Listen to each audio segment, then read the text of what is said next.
Hello learners, welcome to IJ teaching. This is Ismat. आज हम करने वाले हैं माइक्रो इकोनॉमिक्स के एक ऐसे टॉपिक को जिसके बिना हम माइक्रो इकोनॉमिक्स को इमेजिन ही नहीं कर सकते।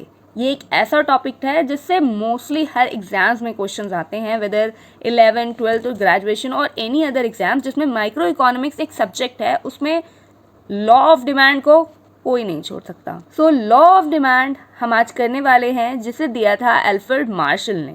आज की इस वीडियो को अगर आपने एंड तक देख लिया तो आपको in future law of demand को समझने में और अप्लाई करने में कोई दिक्कत नहीं आने वाली। सो लर्नर्स, हम लोग स्टार्ट करते हैं। Law of demand. Law of demand states that the inverse relationship between price and quantity demanded and keeping other factors remain constant. Okay, law of demand inverse relationship बताता है प्राइस एंड क्वांटिटी डिमांडेड में। ठीक है, ये inverse relationship क्या होता है? दो तरह के रिलेशनशिप होते हैं हमारे पास, इनवर्स रिलेशनशिप और डायरेक्ट रिलेशनशिप। इनवर्स रिलेशनशिप को हम नेगेटिव रिलेशनशिप भी कह सकते हैं और डायरेक्ट रिलेशनशिप को हम पॉजिटिव रिलेशनशिप भी कह सकते हैं।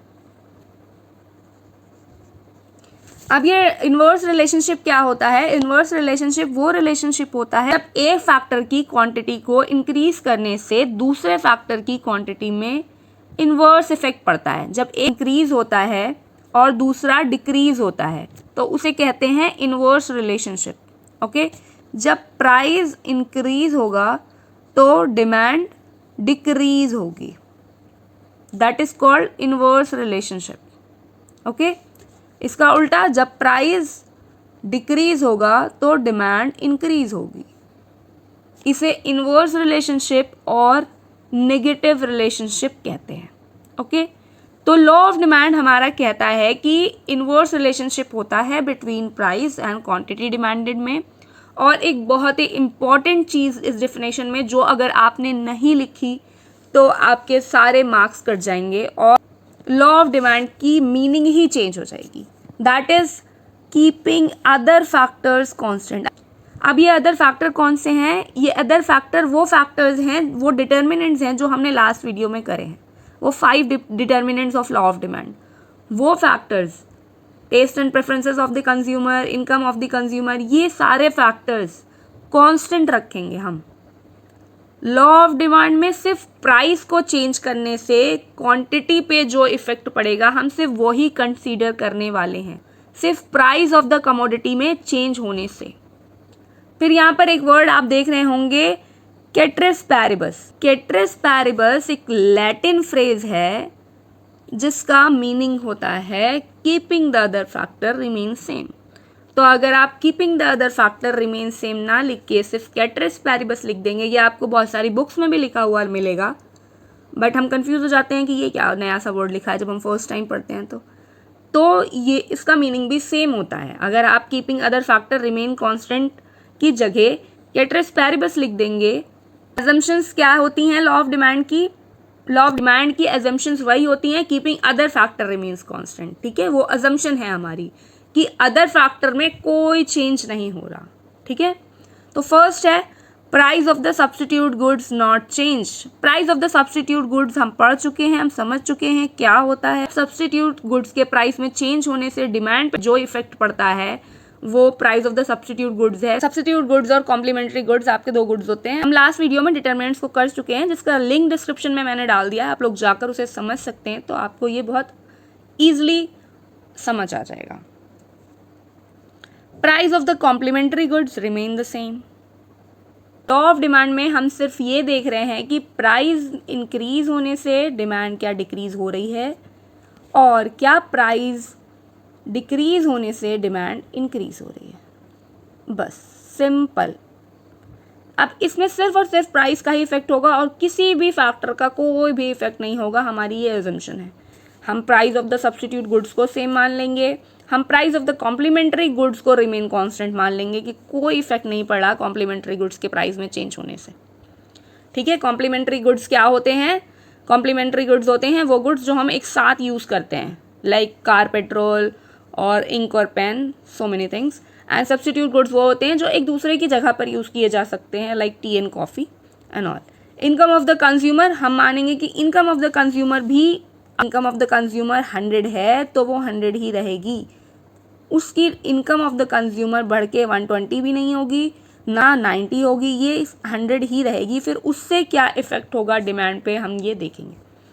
ठीक है, there is no change in the price of the future. अब हम ये भी एक्सपेक्टेशन नहीं कर रहे कि फ्यूचर में एक कमोडिटी का प्राइस इंक्रीज होगा। हमने ये पढ़ा था कि फ्यूचर में इस कमोडिटी का प्राइस अगर इंक्रीज होगा तो हम उसकी ज़्यादा क्वांटिटी डिमांड करते हैं, और अगर डिक्रीज होने के चांसेस होते हैं तो हम उसकी लेस क्वांटिटी डिमांड करते हैं। बट हम यहाँ पे ये कंसीडर कर रहे हैं कि एक्सपेक्टेशन हमें कुछ भी नहीं है, हम क्या इफेक्ट देखेंगे, हम सिर्फ प्राइस और डिमांड का इफेक्ट देखेंगे और कुछ भी नहीं देखेंगे। And last is taste and preference of the consumer remain the same.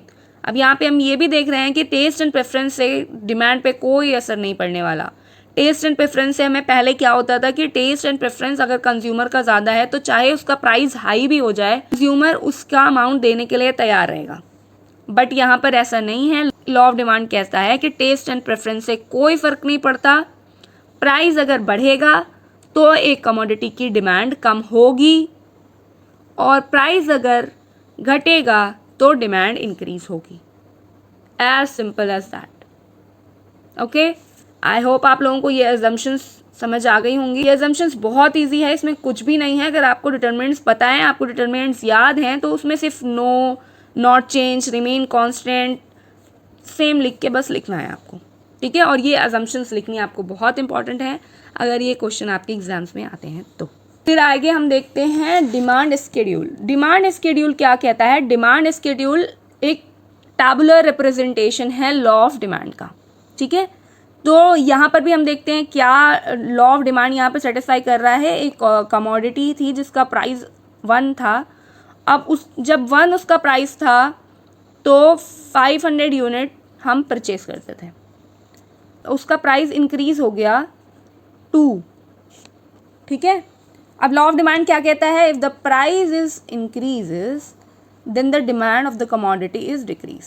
Okay, तो क्या ये फुलफिल कर रहा है स्केड्यूल? देखते हैं हम। ठीक है, पहले इसका प्राइस 1 था, अब वो इंक्रीज होकर 2 यूनिट हो गया, तो अब हम क्या करेंगे? 2 में हमने परचेज की 400 यूनिट। तो इफ़ द प्राइस अब जैसे जैसे इंक्रीज हो रहा है, अगर हमने 3 यूनिट, अब उसका प्राइस बढ़ के 3 हो गया, तो हमने 3 पे 300 यूनिट परचेज करी। तो जैसे जैसे उसका प्राइस इंक्रीज हो रहा है, जैसे जैसे प्राइस इंक्रीज हो रहा है, उसी तरह से हम उसकी डिमांड को कम करते जा रहे हैं। अगर उसका प्राइस यहाँ पर 5 हो गया, लास्ट में आप देख सकते हैं, तो हमने उसकी क्वांटिटी सिर्फ 100 यूनिट कर दी। आगे हम देखेंगे डिमांड कर्व। डिमांड कर्व क्या है? डिमांड कर्व इसी स्केड्यूल का ग्राफिकल रिप्रेजेंटेशन है। ठीक है, सो सिंपल। आपको जब लॉ ऑफ डिमांड आता है एग्जाम में तो आप ये सारी चीज़ें उसको बताएंगे, डिमांड स्केड्यूल भी बनाकर दिखाएंगे, डिमांड कर्व भी एक बनाकर दिखाएंगे। इससे कम्प्लीटली अंडरस्टूड हो जाएगा कि प्राइस और डिमांड का क्या रिलेशन है और वो कैसे इफेक्ट करता है डिमांड कर्व। अब डिमांड कर्व है उसी का ग्राफिकल रिप्रेजेंटेशन। जब यहाँ पर $5 एक कमोडिटी का प्राइस था तो उस टाइम पे उसकी डिमांड 100 यूनिट थी। फिर जब वो प्राइस डिक्रीज हुआ, जब प्राइस डिक्रीज हुआ 4 हो गया, तो उसकी डिमांड इंक्रीज हो गई, उसकी डिमांड 200 यूनिट हो गई। फिर जब प्राइस 300 यूनिट हुआ और डिक्रीज हुआ तो उसकी डिमांड बढ़ गई, 300 यूनिट हो गई। फिर जब प्राइस 1 हो गया एट लास्ट, तो उसकी डिमांड और इंक्रीज होके 500 यूनिट हो गई। तो जैसे जैसे प्राइस अगर डिक्रीज होता है तो डिमांड इंक्रीज होती है। ठीक है, तो I hope law of demand आप लोगों को बहुत अच्छे से समझ आया होगा। सो आज के लिए इतना ही। अब मैं मिलूंगी आपको अपनी नेक्स्ट वीडियो में लेके कुछ और इंटरेस्टिंग टॉपिक्स। सो अगर आपको वीडियो अच्छा लगा हो तो प्लीज़ लाइक ज़रूर कर दीजिएगा, और अगर चैनल पर नए हैं तो सब्सक्राइब करना मत भूलिएगा। तब तक के लिए be your own constant. Bye bye.